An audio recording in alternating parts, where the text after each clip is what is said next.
দুদিন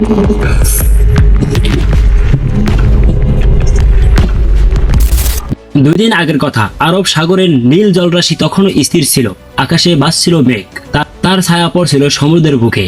কিন্তু কেউ জানতো না এই শান্ত সমুদ্রই কিছুক্ষণের মধ্যে পরিণত হতে চলেছে এক জ্বলন্ত নরকে। ইরান থেকে ছুটে আসছিল মৃত্যুদূত 4টি ব্যালিস্টিক মিসাইল। গন্তব্য পৃথিবীর সবচেয়ে শক্তিশালী নৌযান, যুক্তরাষ্ট্রের গর্ববিখ্যাত বিমানবাহী রণতরী ইউএস আব্রাহাম লিঙ্কন, যে জাহাজকে বলা হতো অজেয়। তার সামনে দাঁড়ানোর সাহস কারও ছিল না। আজ থেকে ঠিক 2 দিন আগে এই অজয় পরিণত হয়েছে ধ্বংসস্তূপে।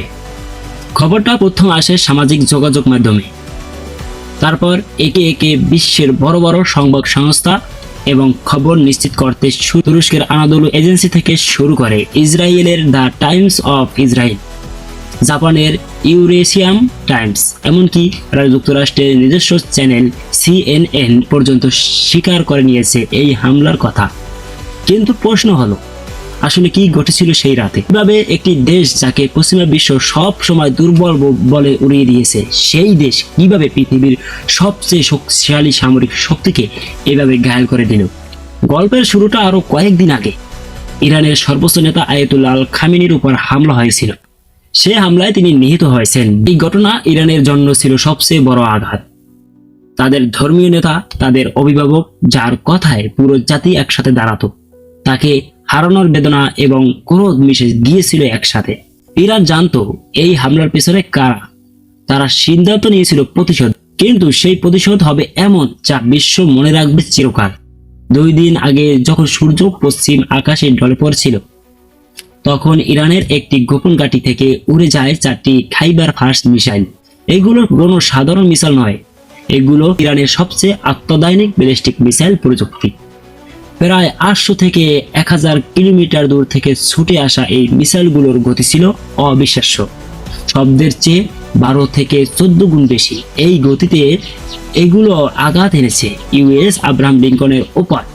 ঘন্টায় 8 থেকে 9000 কিলোমিটার বেগে ছুটে আসা একটি মিসাইল ঠেকানোর মতো কোনো প্রযুক্তি এই মুহূর্তে যুক্তরাষ্ট্রের হাতে নেই। তাদের বিখ্যাত ইজিস ডিফেন্স সিস্টেম, যা সারা বিশ্বের সবচেয়ে উন্নত বলে প্রচার করা হয়, সেটাও এই মিসাইলগুলোকে আটকাতে ব্যর্থ হয়েছে। 4টি মিসাইলের মধ্যে অত্যন্ত 2টি সরাসরি আঘাত করেছে জাহাজটিকে। আঘাতের তীব্রতা এতটাই ভয়াবহ ছিল যে মহাকাশ থেকে তা দৃশ্যমান হয়েছিল। চীনের স্যাটেলাইট ইমেজে দেখা গেছে জাহাজটির ডেকে আগুন জ্বলেছে, ধোঁয়া উঠছে আকাশের দিকে।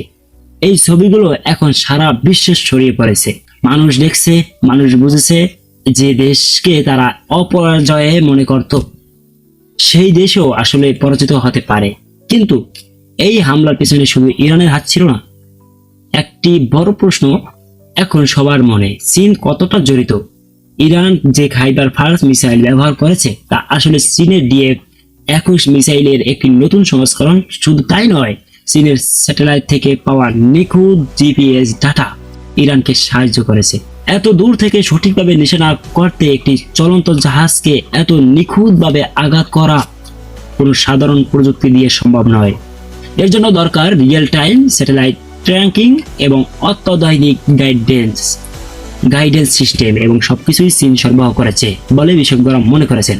চীন হয়তো সরাসরি অংশ নেয়নি, কিন্তু তাদের প্রযুক্তিগত সহায়তা ছাড়া এই অপারেশন সফল হওয়া সম্ভব ছিল না। এখন আসা যাক ক্ষয়ক্ষতির বিষয়।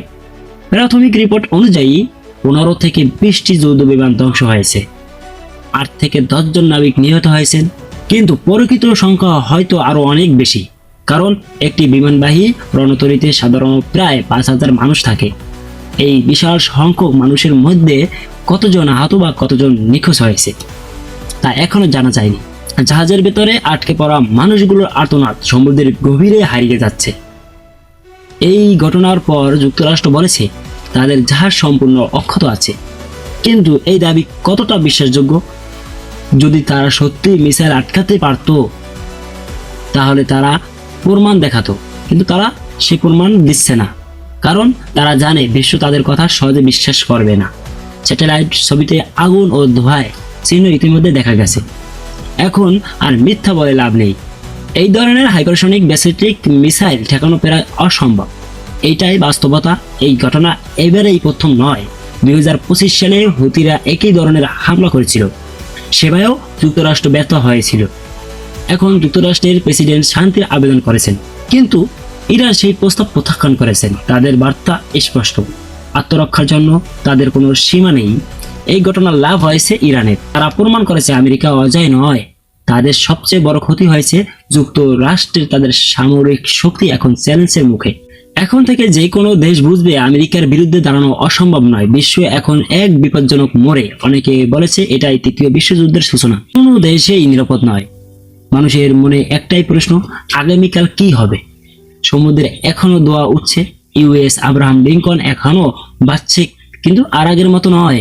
এটি এখন একটি প্রতীক, পতনশীল আধিপত্যের প্রতীক। আগামী দিনগুলো অনিশ্চিত, কিন্তু একটি কথা নিশ্চিত, পৃথিবী আর আগের মতো নেই। আল্লাহই জানেন আগামীকাল কি অপেক্ষা করছে আমাদের জন্য। প্রিয় ভিউয়ার্স, আজকে ভিডিওটি এখান থেকে শেষ করলাম। যদি ভিডিওটি ভালো লাগে আমার চ্যানেলটি অবশ্যই সাবস্ক্রাইব করে পাশে থাকবেন। ধন্যবাদ।